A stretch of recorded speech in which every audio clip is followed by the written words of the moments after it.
You know what I mean? So the music was oriented us to political action. James Brown, I'm black and I'm proud, say it loud. This is what we was listening to. So when we felt like an injustice was being committed, we rebelled against the proper fucking authority. We went to the right motherfuckers, right? So what did they do? They said, okay, just like with Nat Turner, when they went down and censored what could be sang in the black churches, they did the same thing again. This time they flooded the fucking black community in the airwaves with fucking exploitation content. Come on, brother. Shaft, Superfly, Coffee. You know what I mean? The Mac, Nigga Charlie, and the Return of Nigga Charlie. These were mainstream American films put out by Hollywood. Nigga Charlie and the Return of Nigga Charlie. Then you wanna act all fucking shaky when somebody say nigga? You've been promoting that shit for years. You know what I mean? And now you wanna criminalize us when we use the word? You know what I mean? Get the fuck out of here. That's like Don Imus trying to say rappers taught him how to say nigga. 70-fucking-year-old white boy, like his grandfather never said nigga. Alright, so for those people who may be living under a rock, can you please introduce yourself, brother? Wise, intelligent, legendary, poor righteous teachers. You know, we've been putting in work for a minute. You know, hip hop, activism, the whole nine. You know, we put out about 4 or 5 albums. You know, and now I'm doing my thing as a solo. The group is still working on records, so you know, we just doing our thing. You know, the unconquerable Jesus Jones. All right. So for the first question, we want to know your theme in your music. What is your music about? What do you want to get the message across in your music? Black liberation theology. You know, my music is like black liberation theology. You know, it's rooted in the old blues musicians' perspective. You know, it's like a epistemology of black thought, ideas, culture. You know what I mean? Our whole entire perspective on life, our interpretation of the world. You know, so my music is designed to interpret black struggle in a way that leads to liberation. You know. Absolutely. So when you look at the current state of the black nation, how would you describe it? Where do you think we are right now?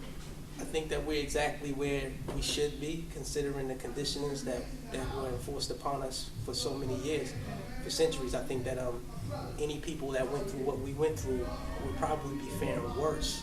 You know, not saying that we're in a good spot, you know, but you know, I think that the job that was done on a level that deserves an Academy Award. I mean, an Oscar or something. I mean, they did their job. They played their role. We're where we are by planned, calculated machinations of white supremacy and racism, and that's just what it is. You know, we can't escape that. You know, so the state of black community right now is so fragmented. You know, there's no cohesive social theory for us to rally around. You know, I say keep it real, because hip hop is the daughter of the blues. Alright? So we're keeping this shit really real right now. We're keeping it really fucking real. Here we are.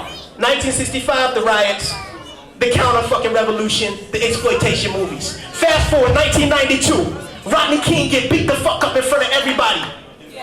The whole world saw Rodney King get beat the fuck up. Why did the people rebel when the cops got off? There's no mythology that bonds us together. You know, there's no religion that bonds us together. We're so fragmented and blown to and fro into all types of doctrines. You know, that we don't really have any type of flag to unite around. It's like we're separated into so many things. I mean, just when you look at like Christianity, Islam, you know, Israelites, you know, you have the, you know, Black Panthers, Nation of Gods and Nerds. You have so many different things going on in the community. That's just the conscious world. But then you have the Bloods, the Crips, and you have all of these other things that's going on also. You know, so it's like, it's really tough. You know, then you have these neoconservative black people now who have joined the side of the GOP and so on and so forth, and they're doing their thing. So it's like, it's so divided, you know, because we don't understand, we believe we're in this post-racial environment. You know, the black community is in this place where, you know, we're at a crossroads. You know, where either we're going to say, okay, we're going to try and continue to dissolve into a culture that we can't dissolve into, or we're going to set up our own social theory and adhere to it. would you argue that that is the solution to the problem? Right. I think that the solution to the problem is, understanding that that same threat that existed during chattel slavery, that existed during the civil rights era, exists today. The same threat is there. It just took a different shape. It took a different form. And that's the art of war. To use camouflage. And the enemy has camouflaged himself in a way that makes us think that we are responsible for the state that we are in, when we're not responsible. That was just to wipe away the idea of the enemy, or a threat. So now we have nothing to unite around. And during the civil rights era of chattel slavery, we knew who the enemy was. He was apparent, invisible. So we knew, okay, the Ku Klux Klan will come and bomb your church. We knew that. We knew that you can be lynched if you went down this particular road.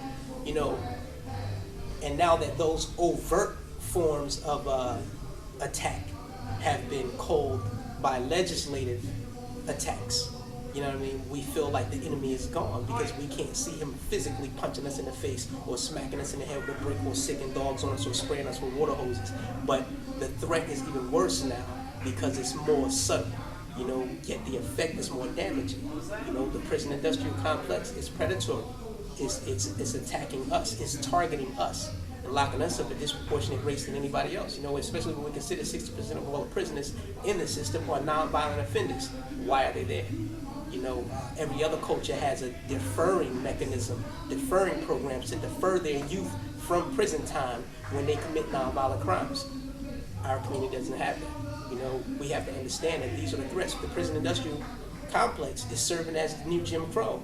It's like Jim Crow all over again. It does the exact same thing to us that Jim Crow did. It takes away your right to vote. It takes away your citizenship.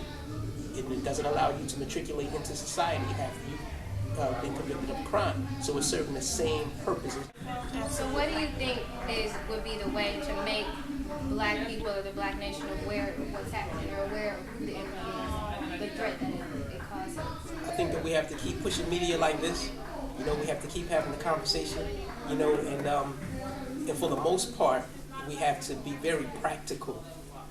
And, those of us who are in the know, so to speak, we have to be very practical and establish independent communities, self-reliant communities, to serve as examples of what we can do on our own.